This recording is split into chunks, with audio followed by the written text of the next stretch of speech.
This is Rostra, the St. Theodore Guerin Junior Classical League podcast, where we bring the lessons of classical study into the light for the benefit of all.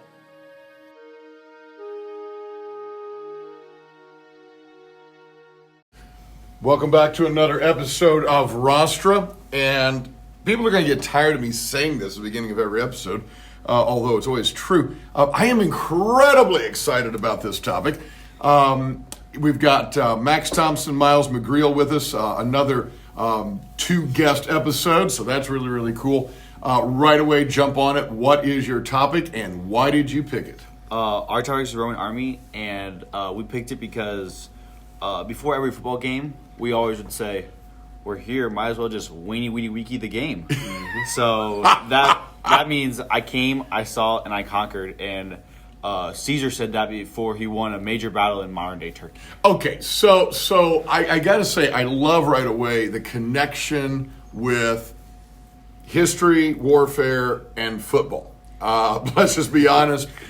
Some of our sports today, they really are just extensions of stuff from the ancient world. And I think football is one of the classic ones, right? I mean, and we even talk about, doing battle and, and the team march, how many yards on the field. We even use that term, marching. And so it's a neat connection there, and it's cool that you guys do that. Both you guys play football for us.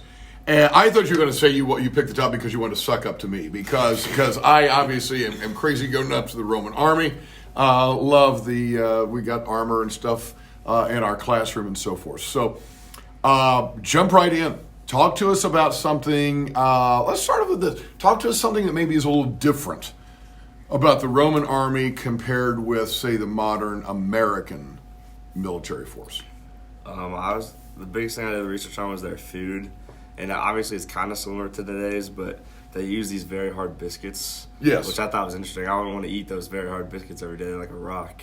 No. And do you know why they were like that? It's because they preserves better. You can't bring bread and flour at all. Bingo, exactly. Preserves better. You can take it on the march. However, you might be breaking your teeth while you eat it. So, so pretty rough stuff. I got to tell you, not every meal, even for the modern American military, especially if you're out in an actual active battle zone, is necessarily going to be a five-star New York cuisine, right? I mean, it's got to be maybe a little bit rougher there. Yeah. Okay, keep going. Talk to us about differences.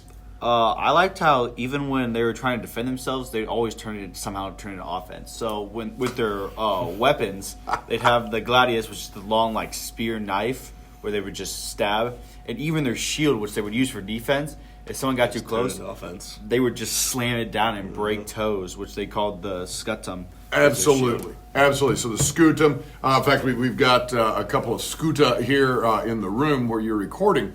Absolutely right. All right, you can take defense, turn it into offense, slam that shield, which was really rimmed in bronze, so you've got a metal edge to it. Slam that down on the enemy's feet, breaking foot bones. You can use it in other ways we may get into to attack the enemy as well. I liked how you referred to the gladius as almost like it's a long knife, and it really is a shorter sword. And in fact, sometimes it's even referred to as the Roman short sword. A lot of times people think about swords, they start thinking about medieval England, they start thinking about knights, and these really long swords. Sometimes we even call them hand and a half swords. And there's a bell because obviously we're recording during the school day. People think about swords like that. And this really was much shorter. It's either a short sword or a long knife, however you want to think about it. So, but yeah, definitely used for stabbing. Okay, what else you guys got? I mean, we could talk all day. We could make this like a 5-part mini-series if we wanted to. So go into some other highlights. What else you got about the Roman Army? I think it's Onager and Scorpion. Those two are cool. There's a little crossbow that you snipe people with, and then there was the launcher that would just catapult huge rocks at the other army. So early on, human beings realized that if you want to kill somebody, it's better to do it at a distance, right? Early on, as we were warring with each other, we realized this. And that's what you've got. Obviously, the spear is great because you can throw it. You're a little bit out of range, but you can only throw so far. And you think about that. Even if you think about golf or sports for just a moment, consider the distance that you could hit a golf ball versus throw a football. Right? I mean, you've got golf holes that are 4 and 5 times as long as a football field. Yeah. So obviously, as soon as you bring in another tool, you can increase the human body's efficiency for basically throwing an object. So you bring in these kinds of objects like you were talking about, crossbow, these various types of machines that can throw stuff, whether it's the catapult, you mentioned the onager, eventually later on the trebuchet. These kinds of things can really fling rocks a great distance, do damage to the enemy, but keep you safe. So definitely interesting stuff there. Yeah, it looks like you're getting ready to say something. Max, Yeah. what do you have? I like the brotherhood that I kind of read about in the Army, how there was a legion with 5,000 men, which probably of some of them, not everyone. Yes. And they broke down into cohorts of 500 men. Yeah. And then a century of 100 men led by a quilifer or an eagle bearer. Yeah. Which I thought was really cool. And then how, like, when they would actually fight, they would hold their shield in one hand and be shoulder to shoulder so Yeah. no one could go in, and just the accountability of the people to your right and left to keep you alive. Absolutely huge. And something, again, I think that anybody knows if you get very far into sports. It's interesting how we keep connecting this with sports. And I don't know, when did you guys start playing football in your lives? Tackle football was 3rd grade. 3rd grade? First grade. First grade. So you guys go way back. If you remember back to those days, when you're first playing a sport, it's exciting. Oh, I get to do this thing.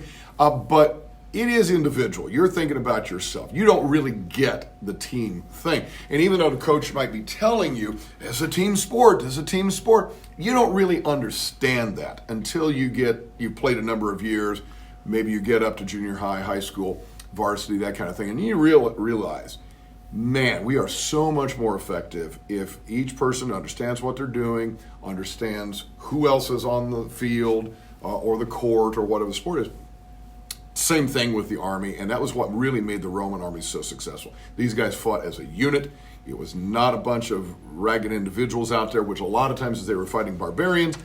And honestly, the word barbarian, that really does conjure up some wrong images. We just assume, howling cavemen or something like this. And all the word barbarous means in Latin is foreigner.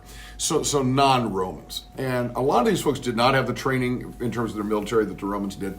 And so a lot of times they were just coming out there and fighting as a mass of individuals. Whereas the Roman army, exactly what you said, they're fighting shoulder to shoulder. There's an intense brotherhood there. And so that's what made them so terribly effective. And then, like you were talking about with the different units, you can break that down, move smaller or larger units around on the battlefield. And again, we still have that today. I know, in fact, I can see, I'm kind of glancing over at your notes, I can tell you guys have got a lot of stuff. Just keep going. Something that I thought was interesting, that they mixed their wine with honey and vinegar. And there was research done like in recent years which shows how much the Romans really knew that vinegar makes you feel more full, which I think was probably strategic of the army because they're probably always hungry, so they gave them vinegar to make them feel more full. It's one of those things where, again, the leaders, the commanders, they understand these things, right? Guys, we might not be near a field where we can go grab some grain anytime soon, so we got to make you feel full. There is absolutely that. The honey is a sweetener. That might be a whole other episode that we could do sometime about wines, but a lot of people in the modern world don't go in for sweet wines unless it's a dessert wine, and the Romans liked it sweet, and so they would go out of their way to sweeten it, was really the only sweetener they had, which was honey. So I think if you were at somebody's house or at a 5-star restaurant today and they brought a glass of wine, and you say, oh, could you bring some honey? They would look at you like you were out of your mind. What are you talking about, putting honey in your wine? So, yeah, interesting. One of the battles, I researched some battles. My favorite one was the Battle of Colonus, and it was Roman versus Germanic forces led by Attinus, and it defended the Huns from preventing advancing into Western Europe, so kind of defending their huge army and empire. Absolutely. It's interesting you mentioned a particular battle there. So many people, and this is everything from just people who enjoy history to serious professors of history and military matters at universities, to even people in the modern day military, will look at particular battles, especially from the ancient world. How did it work? Good, bad, or ugly, for whichever side, what worked, what didn't, in terms of strategies, in terms of resources, in terms of just the lay of the land. All those kinds of factors go into it. And it's why people study chess games. Real serious chess players will study old chess games to see how other chess masters have really used their strategies to win a game. So need to study a particular battle there. Guys, I know we could go on, and in fact, I would desperately love to go on and on. But maybe give us one or two more things that, based on your research, you just want to make sure that people get to hear in this episode. I think one of the biggest things that I researched was that, like, after they're done in the Army, they get paid like a certain amount for how long they were there, and if you get disabled, then you get paid like a more amount of money, and they'll like pretty much pay for you to live. They'll give you some land, which I thought was pretty neat. It really was. They were Rome was a farming culture at first, as almost every culture was, including here in the United States. But then it definitely became a militaristic culture. Very much military was huge, and so yes, the desire to care for your wounded. They took great care about that. The men would often form little guilds or groups when one of their brothers died in battle to take care of the burial of that soldier, to take care of the family after that. And the notion of land, that was a big thing, was what are you going to do, whether you're discharged or you end your time because of you've been wounded or you're just aged out. What are you going to do after you've been fighting?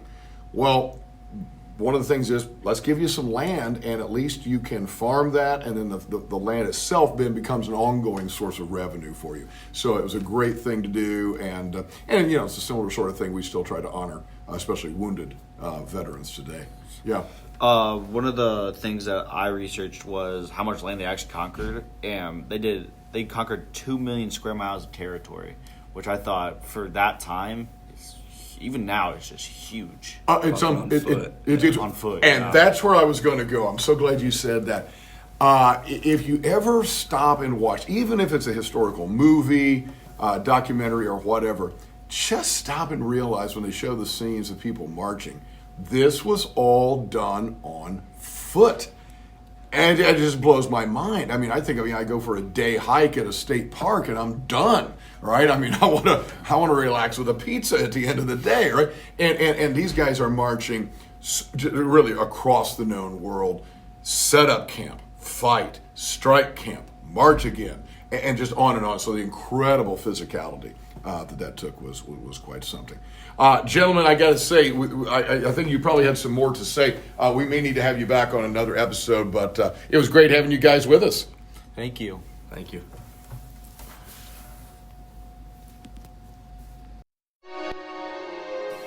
Thank you for listening to Rostra.